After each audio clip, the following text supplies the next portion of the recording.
to Deluxe.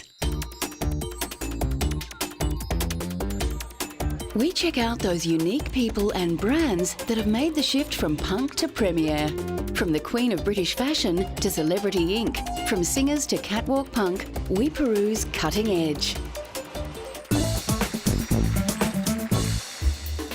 Dame Vivienne Westwood, the woman who personifies the journey from punk to premiere, chose an unusual collaboration when she made movie star sex symbol Pamela Anderson the feature of her latest Paris show. Then again, Vivienne loves breaking all the rules. A friend of mine said to me, why don't you ask Pamela to do your next production, your next campaign? So I did know her a little bit, and we just asked her, that was it, yeah.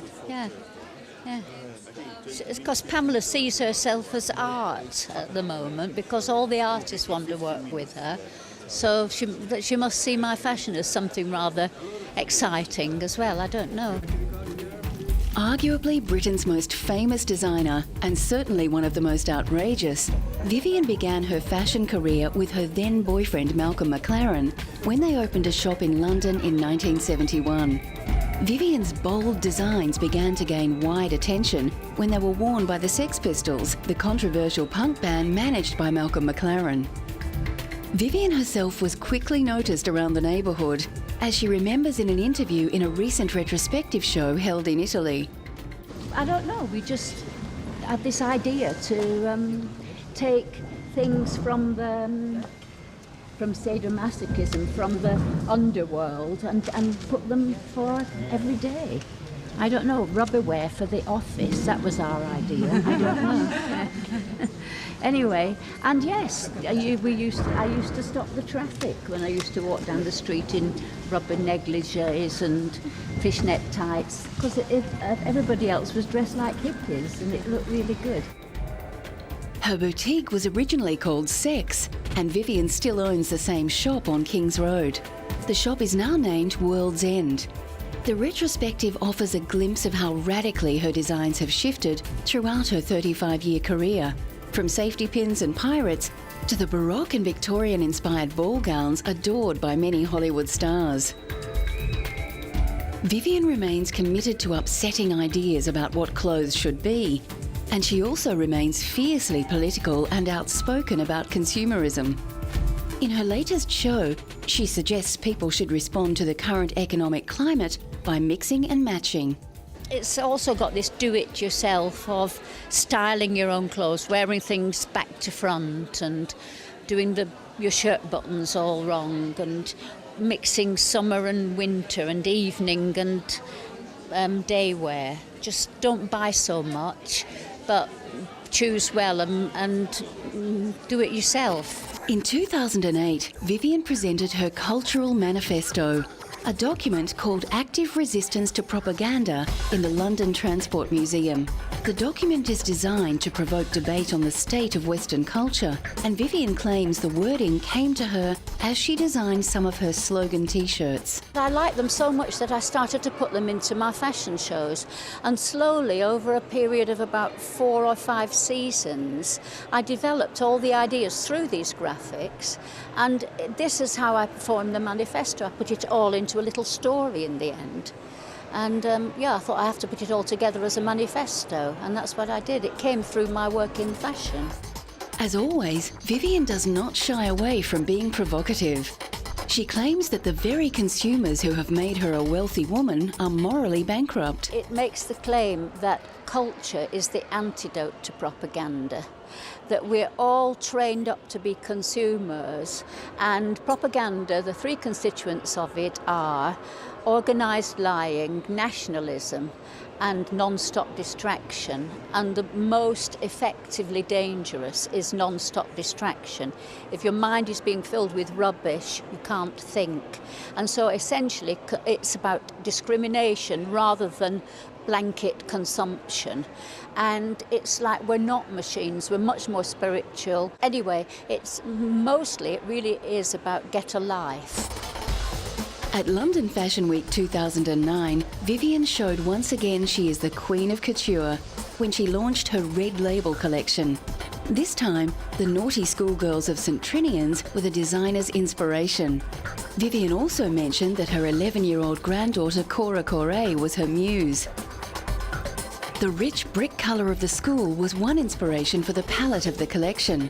Vivian herself was pleased with the final results. What I find so great about doing a fashion show is that the whole is better than the sum of the parts. They do take on a life, you know, when you're lucky and it works. And you do an awful lot of it in the air, you see. It's in your own head, most of it, to start with. And when you see it happening, it changes sometimes, but it's always better, not worse. Whatever the inspiration, the crowds poured in, and many were clearly excited about seeing what the controversial designer had in store for them. She's so style-orientated. It's not about following seasons and, you know, current trends. She just is who she is, and she's the great dame of British fashion. Vivian continues to work hands-on as a designer. She has also forged some fascinating collaborations, including one with the famous knitwear label Walford. Hats for Golden Label and Man, and in 2003, the Wedgwood Pottery Company released a series of tea sets featuring her designs. One of her wedding gowns was also the central gown in the 2008 film Sex in the City, although Vivian herself walked out on the London premiere, claiming the clothing worn by the girls was frumpy and boring. Certainly the public at this show were not disappointed in the creativity and invention evident on the catwalk. It's anarchic, it's anti-establishment, it's different, it sticks two fingers in the air to everything else, and it's kind of political. The performers who have been influenced by punk rock are too many to mention, but Avril Lavigne recently punked up Shanghai with her first ever Chinese concert.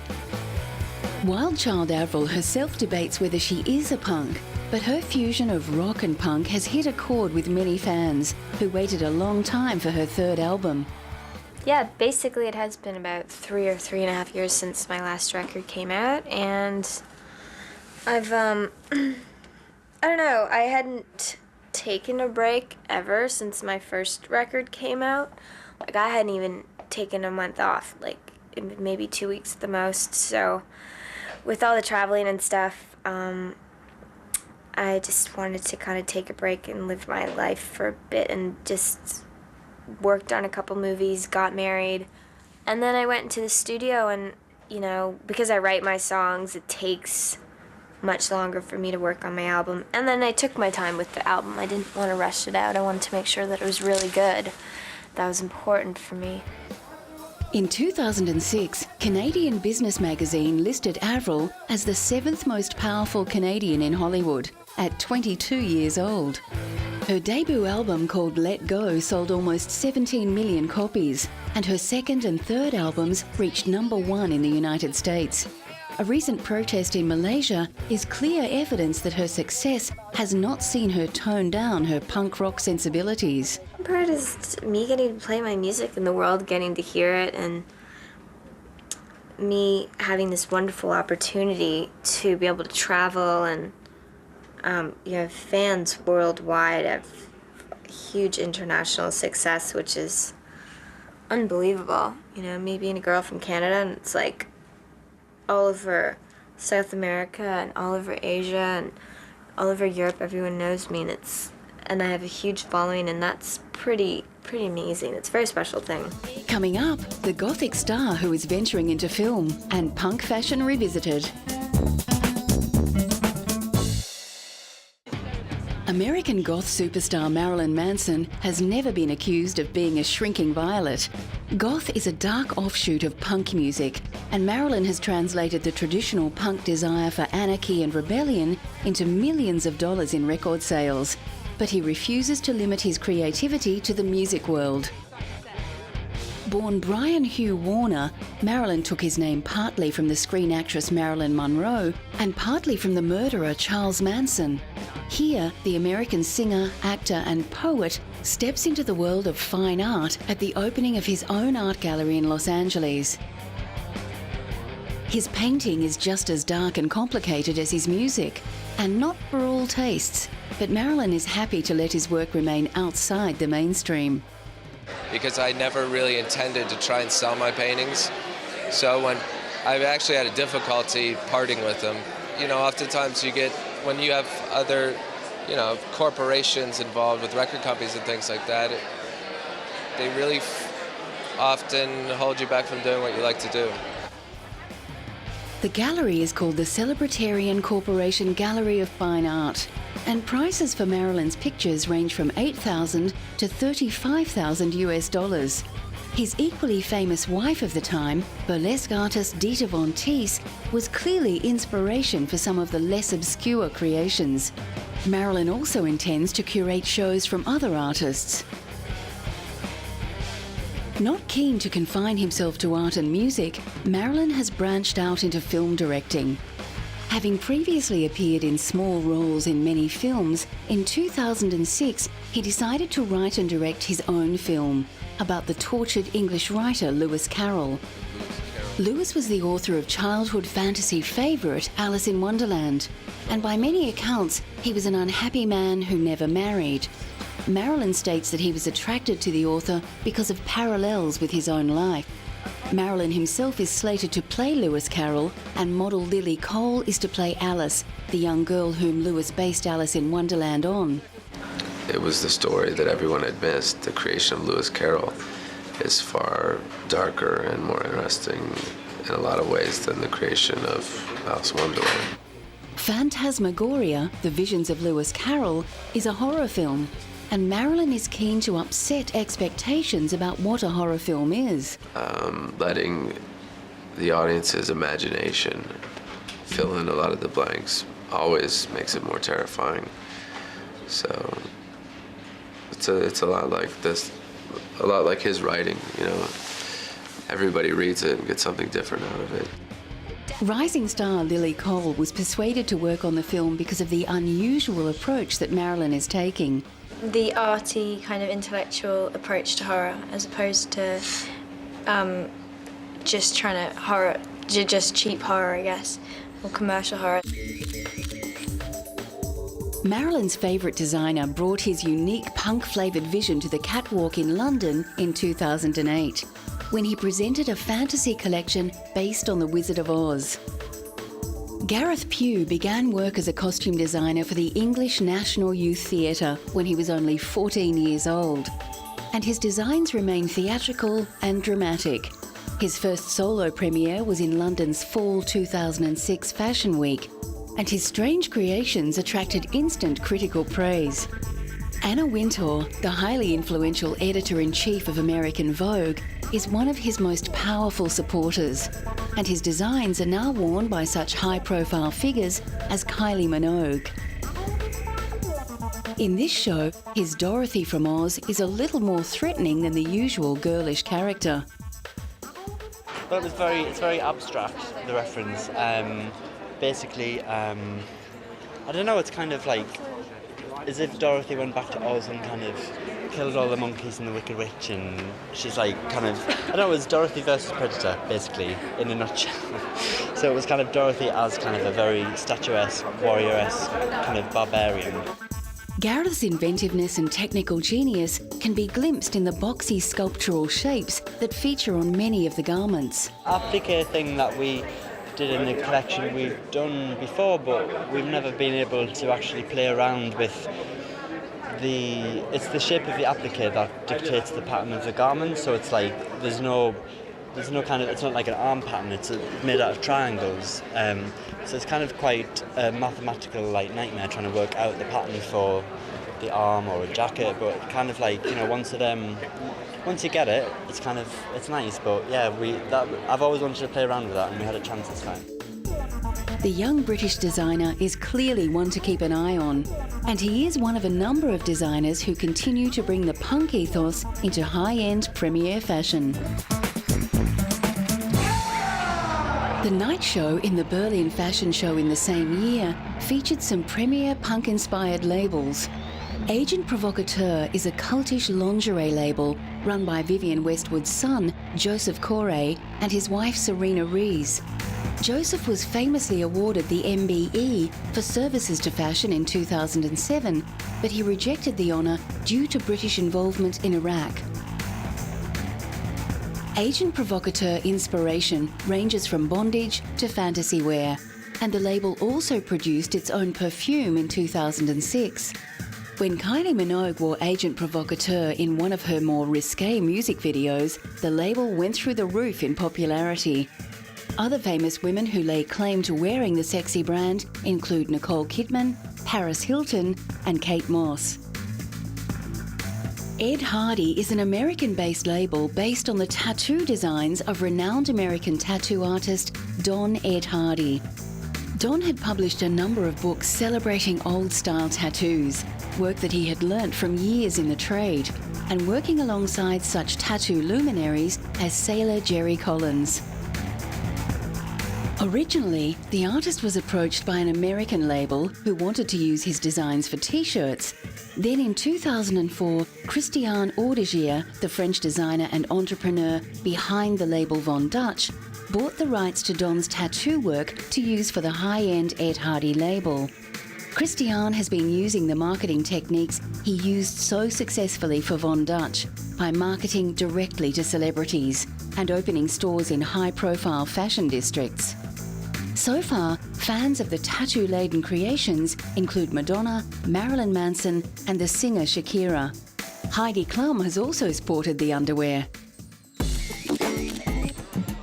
The Grammys are a fashion spotter's dream, and many celebrities take the opportunity to showcase their favourite designer. The irreverent French designer Jean-Paul Gaultier has drawn on many punk influences in his haute couture work, and actress Terry Hatcher wore one of his striking designs to the Grammys in 2006 when she was asked to present. Well, it's just the biggest music award show ever, and it's my first one. I've never been before. They asked me to present, and I was honored to be here, and I'm going to sit in the audience and enjoy it like I would normally be watching it on television at home, so I'm very excited. Terry was unabashed about the revealing nature of her stunning outfit. I think it's much more cutting edge, and that's why I'm allowing everyone to see my underwear. Coming up, tattoos move into the mainstream, and one of fashion's bad boys. Until recently, to have a tattoo was to declare your working class, outlaw, punk, or criminal status. Now even beautiful young middle-class girls have them, and no one is ashamed to show off their ink. The immense popularity of tattoos has meant many of our most famous and desirable celebrities have been under the needle, which only increases the cachet of tattoos. For a lot of enthusiasts, the high-profile work seen on the red carpet is often not very interesting. Leading London tattoo artist Sparks suggests celebrities may not be tattoo trendsetters. I think a lot of the time celebrities don't have very many original ideas, strangely enough. I think that obviously like the whole sort of rap culture and American kind of Chicano, black gang, street culture tattooing has been a massive influence on stuff. Everybody has script now, or Old English writing, that whole sort of, you know, sort of two-pack, thug life kind of stuff. And a lot of the religious stuff, you've got your praying hands and your rosary beads and your only God can judge me kind of tattoos. Tattoos used to signify something about their owner, that he or she moved in dangerous kinds of circles. But now, with every Tom, Dick and Harriet getting one, that specialness is reduced. Dolce, you know what I'm saying? I got my crazy joints on. I got a lot of Dolce, Gucci, different things like that. My jeweler, hit me up, you know what I'm saying? And some tats, you know. You always gotta wear some tats. They permanent though, so not really a designer. Angelina Jolie has helped make tattoos for women very acceptable, although she has had one very public change of heart when she had her ex-husband Billy Bob Thornton's name removed. Angelina is not the only high-profile beauty to be bitten more than once by the tattoo bug. When I got my first tattoo, I swore that would be the last one, but I pretty much got four others in the year after that. But now I have 7 tattoos, and I think I'm done now because I'm getting bored of them. Fans not only copy the tattoo of their favourite star, they can also get tattoos which connect them perhaps more intimately to the celebrity they feel speaks for them. Recently, I was at an award show, and this girl started screaming and crying, and I don't see that much people like crying and that kind of thing. But she lifted up her wrist, and I was kind of leaving. I didn't really. They were pulling me away, and I went and I caught her wrist. She had tattooed my album title. She had she had my first one, which was Speak, and then she had the symbol of Ra, the Chinese symbol, which I had on the cover of my album, which was really cool. Is that a tattoo? Yeah, it says Breathe. That's awesome. High-profile footballer David Beckham recently unveiled a new tattoo dedicated to his wife, which reads, "Forever by your side," written down his left forearm. His body is a veritable map of tattoos. Yeah, I'm a big fan of tattoos, and I had a big input with the design of the cross on the back. So yeah, it's a lot of my taste and my own likings. The difference between a celebrity having a tattoo and a young man or woman is something that should not be underestimated, and some tattoo artists are wary of the current trend for very visible ink. You know, the public look to newspapers, to media, to TV, to the football pitch, to wherever for their influences in fashion trends and, you know, haircuts and all the rest of it. When Beckham had a Mohican, so did everybody else, and etc. And it's the same with tattoos, I think. And I think the dangerous thing with celebrities is, you know, if Beckham had a spider's web tattoo on his face, it wouldn't matter. The guy's worth 200 million quid. It's not going to affect his life in any great way. I think one of the things that we have to be careful of here is you get a lot of kids walking in, obviously, the whole like gangster rap thing. People want their hands and their necks done and stuff. And it's like, if we get an 18-year-old kid coming in and he's got no tattoos and he wants a tattoo on his neck, you're kind of, it's not your job to lecture him, but just as a responsible human being, you're like, if you really thought about this, you've got another 50 years of trying to get a job looking like this. Irreverent designer Marc Jacobs worked punk influences into his most recent work, with strong fluorescent colours and explosions of fabric and unusual uses of zippers reminiscent of early anarchic punk fashion. Punk rock fashion famously included zippers that went nowhere and connected nothing. Marc is interested in zippers changing the shape and volume of his designs. Zippers, again, was a ways to, these were all devices that we decided to use to engage, to reduce volume or to enlarge volume. So, you know, it's an opening. So when something opens, it grows, and when you bring it in, it closes and gets tighter. So zipper is the perfect invention for that. The result was a fascinating fusion of class and street culture. It really was. You know, as I was watching, I was thinking, you know, if Sheena E., Grace Jones, and Jackie O were one person and they were doing a shoot for Playboy, that's who that would be. That was that woman. T-shirts for sale in Marc Jacobs' recently opened flagship store in Hong Kong certainly reflect the punk ethos of homemade and experimentation. Designing a T-shirt is great fun. I stay at home and it takes me about 3 days to produce 12 pieces. I use various materials like colourful plastic stripes or fabrics and buttons that I collect. I just have to sew them on the T-shirt. So I think that's quite an interesting job. I mean, the do-it-yourself aspect of it. Marc has brought his more affordable range to the city where many are just discovering punk. But in his bright designs and colours, his patrons can glimpse the circular route of fashion, which traces right back to the outrageous punk strutting London streets more than 30 years ago. In the world of premier fashion and culture, everything old is always new.